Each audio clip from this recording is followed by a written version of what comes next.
There is a fantasy version of passive income that looks like a hammock, a laptop, and a bank notification that arrives while you stare at a sunset. The real version is less photogenic and far more reliable. It's a portfolio of quiet systems that send you cash on a schedule because you built them to do so. Each system is small enough to keep running when you're tired, durable enough to survive a bad week in the markets, and simple enough that your future self doesn't need a refresher course to maintain it. This episode is a long, honest tour of the top investments that create passive income, the ones ordinary people can actually use, and a practical way to assemble them into a plan you can live with for years. Before we talk about assets, let's borrow a lens from accountants and engineers. Evaluate every passive idea through 6 questions. How predictable is the cash flow? How much ongoing effort does it truly require? What's the downside you must survive? How liquid is your money if life changes? What are the tax consequences for your situation? And how well does the asset scale without turning into a part-time job? Think of this as the PERILT check: predictability, effort, risk, illiquidity, levies, tax, and transferability, your ability to hand off the work. The best passive investments are not the ones with the highest yields on a screenshot. They're the ones with the best answers to those 6 questions for your life. Start with a foundation that isn't glamorous, because everything above it depends on this base. Cash you can access quickly, kept in a high-yield account and short-term instruments, doesn't look like an investment in the IG sense, but it is the income protector that makes passive income durable. When a tire pops, a tenant calls, or an invoice arrives at a weird time, you want the event to be an errand instead of a crisis. People who skip this step end up selling good assets at bad prices or swiping cards to cover annoyances. A modest sleep fund that sits between you and the world is the difference between income you can ignore and income you have to babysit. With a buffer in place, the first truly passive engine is broad, low-cost index funds and ETFs that pay dividends on a schedule. These are not exciting, which is why they work. You're buying slivers of hundreds or thousands of companies at once and letting them pay you your portion of profits as cash distributions that arrive quarterly, semi-annually, or monthly. The headline yield won't make a viral video, but the blend of diversification, minimal upkeep, and the ability to reinvest automatically is extraordinarily powerful. In practice, the move is simple. Pick a core ETF or 2 that track broad markets, turn on automatic contributions on payday, instruct the brokerage to reinvest or pay out dividends depending on whether you need the cash, and rebalance on your birthday and half-birthday. It's not the highest yield, it's the most forgettable income.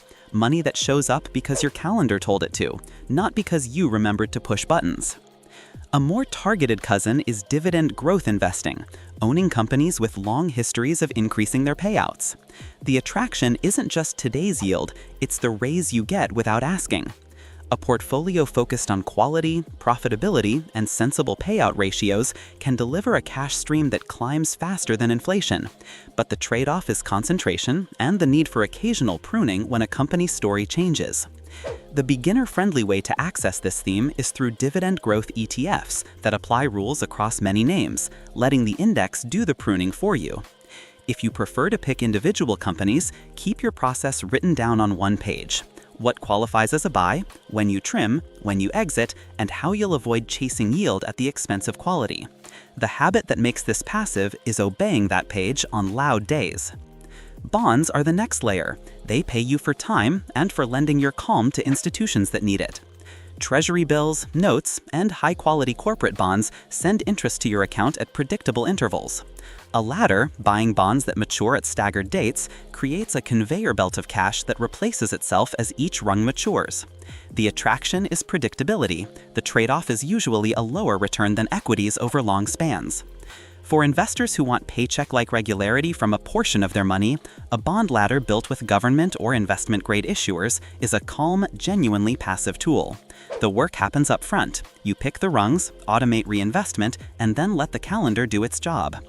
If you'd rather not build ladders yourself, short-duration bond ETFs and ultra-short funds behave like a cash-plus sleeve that drips income with minimal attention. Real estate comes in 2 flavors: direct ownership of property and ownership via professionally managed vehicles. For most people who want passive income without becoming a landlord, real estate investment trusts, REITs, are the sweet spot. You buy shares of companies that own portfolios of apartments, warehouses, cell towers, data centers, medical offices, and more. By law in many jurisdictions, REITs distribute most of their taxable income as dividends, which means you get regular cash in exchange for renting money to real-world tenants, without ever getting a midnight call about a sink. Publicly traded REITs live in your brokerage account with daily liquidity. Private REITs can have different fee structures and lockups. If you go private, read the offering documents with a highlighter and respect the fact that illiquid means illiquid. The attraction is tangible, rent-backed cash flow. The risk is sector cycles and interest rate sensitivity. The habit that keeps this passive is diversification across property types and refusing to time the cycle with your feelings. If you insist on owning property yourself because you love control or your market is special, make peace with the fact that passive becomes semi-passive. Long-term rentals in stable neighborhoods, managed by a professional, can throw off rent that exceeds expenses and mortgage payments, leaving you a monthly surplus and tax advantages that don't exist elsewhere. Short-term rentals can earn more, but also demand more: the algorithm of a platform, the logistics of cleaning, the variability of seasons. Tread carefully and price your time as real money. The difference between a rental that sets you free and a rental that steals your weekends is the person you hire to manage it and the systems you adopt before your first guest picks up the keys. Beyond traditional debt and property are instruments that behave like rent for money. Private credit funds lend to businesses or real estate projects and pay investors regular distributions from the interest they collect. The attraction is a yield higher than public bonds and low correlation to stock market moods. The trade-offs are diligence, fees, and liquidity. If you play here, size the position sensibly, diversify across managers and strategies, and understand how the loans are secured and what happens in a default. The more boring the underwriting, the better your sleep. You are swapping ticker volatility for a different kind of risk: manager quality and the credit cycle. Passive income exists here, but it's gated by your discernment on day one. There is also an older, quieter form of passive income we don't talk about enough: annuitized cash flows. An immediate annuity takes a lump sum and turns it into a guaranteed monthly payment for a period or for life, backed by an insurer's claims-paying ability. The payout rate reflects interest rates and actuarial math. The attraction is simplicity and stability. The trade-off is irrevocability and less flexibility for heirs. For some households, carving out a slice of assets to cover a floor of essential expenses frees the rest of the portfolio to be invested for growth without constant anxiety. The passivity here is maximal. The consideration is whether the loss of control fits your plan and your temperament. On the modern side of royalty income, digital assets you build once and sell repeatedly can behave like a tiny annuity when they're useful. Templates that save professionals time, stock audio or footage that creators license, course modules that teach a specific skill, no-code tools that connect apps in a simple way. Each is a small product that, once finished, doesn't demand your hands to deliver over and over. The work is front-loaded. Research a real pain point, build a clean solution, write instructions a tired person can follow, and list the asset where your buyers already shop. The cash drips when strangers click buy. It's not passive in the week you're building, it's passive in the months you forget it exists. The less bespoke support your product needs, the more your income behaves like rent for your past competence. Licensing and royalties extend a similar logic to intellectual property. A children's book with a niche audience, a photo library aimed at a specific industry, a piece of music used in podcasts, an app feature licensed to several developers, or even a simple data set collected ethically and updated quarterly, all can pay you because they save someone else time. The trap is to chase novelty. The winners are relentlessly useful. If you want this to be passive, design your creation so that updates are scheduled, small, and predictable, and so that purchases and delivery require nothing from you on most days. The work is front-loaded. Research a real pain point, build a clean solution, write instructions a tired person can follow, and list the asset where your buyers already shop. The cash drips when strangers click buy. It's not passive in the week you're building, it's passive in the months you forget it exists. The less bespoke support your product needs, the more your income behaves like rent for your past competence. Licensing and royalties extend a similar logic to intellectual property. A children's book with a niche audience, a photo library aimed at a specific industry, a piece of music used in podcasts, an app feature licensed to several developers, or even a simple data set collected ethically and updated quarterly, all can pay you because they save someone else time. The trap is to chase novelty. The winners are relentlessly useful. If you want this to be passive, design your creation so that updates are scheduled, small, and predictable, and so that purchases and delivery require nothing from you on most days. Owning a piece of a small business can be surprisingly passive when the business is simple, recurring, and run by someone else. A coin laundry with a manager and sensors that tell you when machines break, a handful of vending machines in safe, high-traffic spots serviced by a contractor, a car wash with modern controls, a storage facility with automated gates, a software microsauce that charges small teams for a specific workflow. All of these can deliver predictable cash if you buy right, operate lightly, and respect the difference between owner and operator. The passivity is proportional to the systems and people you put between you and the daily motions. If your temperament demands tinkering, write it into your plan. If your temperament demands freedom, hire it into your plan. Covered call strategies and income-focused funds deserve a mention. Selling covered calls against a long stock or ETF position can turn volatility into income, but it also caps your upside if a position runs. Funds that package this approach can deliver eye-catching yields by harvesting option premiums and paying them out monthly. The passivity is high once you pick the fund. The trade-off is the math you're implicitly accepting: less participation in strong rallies, distributions that can vary, and tax treatment that may differ from qualified dividends. If you like the idea of smoother cash but don't want to run an options notebook, a conservative, transparent fund can give you exposure without homework, so long as you accept what you're trading away. Let's talk taxes, because passive income is what arrives in your account and what leaves it. Qualified dividends in some jurisdictions are taxed at favorable rates. Interest from bonds is often taxed as ordinary income. REIT dividends can be treated differently. Rental income gets offset by expenses and depreciation, but demands records and respect for local law. Certain partnerships issue K-1s that complicate your April. Annuities turn growth into ordinary income when paid out.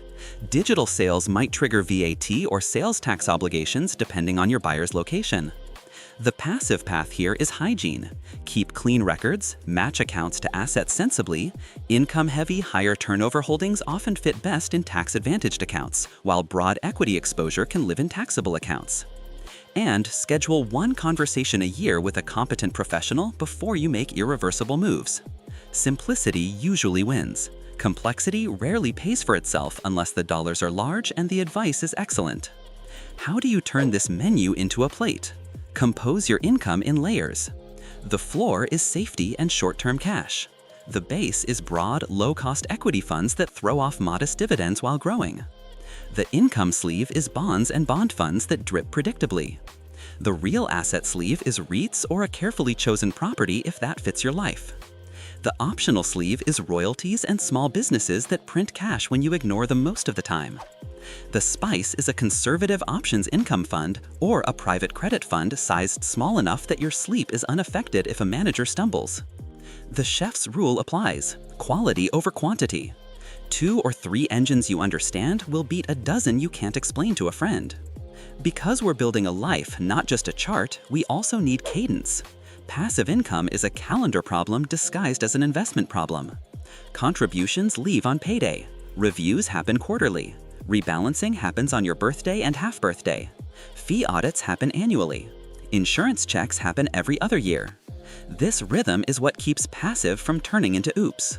You do not need to watch your portfolio daily to be an attentive steward. You need to show up on schedule and leave it alone in between. Consider 2 quiet portfolios to make this feel real.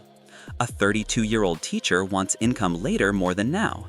She builds her base with broad equity ETFs in a retirement account and lets dividends reinvest.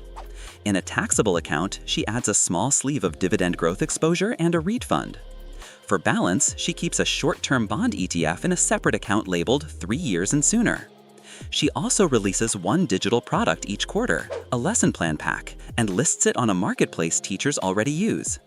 Her cash flow today is modest, her slope is steep. 10 years later, the dividends have grown, the REITs drip steadily, the bond sleeve is the buffer for known expenses, and the lesson packs still sell on Tuesdays without her permission.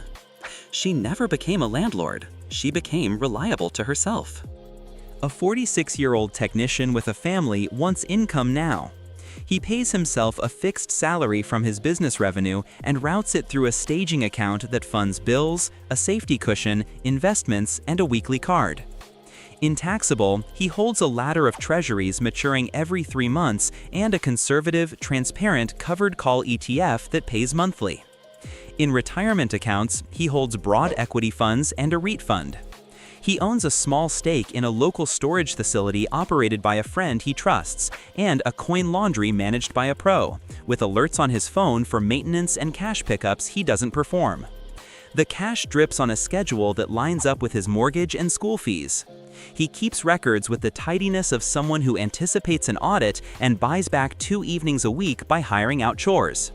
His income is passive enough to let him say yes to a Friday game without doing mental math. There are pitfalls to avoid. Chasing the highest yield is how you buy pain in disguise. Yields grow eye-catching when prices fall or when payout policies are unsustainable. If you can't explain in plain language why a fund is paying what it's paying and whether it will still be paying next year, you are not investing, you're hoping. Illiquidity feels like courage until you need cash for a life event. Size privately offered income assets so you can remain patient. Leverage amplifies both sides. If a vehicle uses a lot of it, make sure you benefit from the upside and can tolerate the downside without scrambling. Set and forget should apply to your behavior, not to your initial diligence. There's also a psychological trap, confusing passive income with permission to stop improving. The best passive income grows when you grow. As your skill at your day job rises, capture a slice of each raise into your income sleeves. As your small digital product sells, dedicate a fraction of the proceeds to a bond ladder or a REIT fund that pays you while you sleep. As your patience grows, let dividends reinvest longer. As your household calms, you will discover that true passive income isn't loud. It's the quiet confidence that your days are paid for by systems that don't need your daily applause. If you're starting from zero, the on-ramp is humble and quick. Open a high-yield account and name it Sleep Fund. Start a small automatic transfer each payday. Open a brokerage at a reputable firm, pick a broad, low-cost equity ETF, a bond fund you can explain to a teenager, and a REIT fund if it fits your risk tolerance. Automate contributions because calendars are more reliable than motivation. If you love the idea of royalties, spend 2 Saturdays building a tiny digital product for a niche you know and list it with a user guide that answers the top 5 questions in 2 minutes. Adjust nothing until your birthday. Then rebalance politely, not dramatically. In a year, you'll have income that arrives whether you look or not. If you're further along and overloaded, simplify. Consolidate accounts where fees and mental overhead fall without losing protections. Replace high-fee, opaque income products with low-fee, transparent alternatives that pay you without surprises. Write a 1-page investment policy that will keep your hands off buttons during the next news cycle. What you own, why you own it, how much you contribute on payday, when you rebalance, how you use distributions, and what you'll do if markets drop. Tape that page inside a kitchen cabinet. Your future self will thank you when headlines try to rent your attention. A word on diversification that actually helps. Diversify across sources of rent, not just across tickers. Dividends from global equities, interest from short-term ladders, distributions from REITs across sectors, royalty trickles from useful digital assets, and cash from a tiny, well-run local business, that mix is resilient because the forces that disturb each stream are not perfectly correlated. If one falters for a season, the others keep the roof paid. The goal is not to become a connoisseur of every asset class. It's to avoid a life where your passive income depends on one lever that lives far from your control. Timing your entries is less important than timing your habits. Put money to work on a schedule. Buy more when assets you love are temporarily on sale, But don't wait for perfect. Perfect is where years go to hide. The market will give you volatility. You will respond with cadence. Over long arcs, the household that contributes calmly will beat the household that tries to be clever with a calendar. Let's treat risk management like an adult. Income investors often confuse stability of the check with stability of the enterprise. A company can pay a dividend for years and then cut it because its world changed. A fund can pay a managed distribution that looks steady while selling pieces of itself. A building can feel like a rock until a municipality changes a rule. This is not a reason to avoid income, it's a reason to read and to size bets sensibly. Make friends with sensitivity analysis. What happens to your plan if a distribution falls by a third for a while? What happens if a vacancy lasts 2 months? What happens if interest rates sit higher for longer?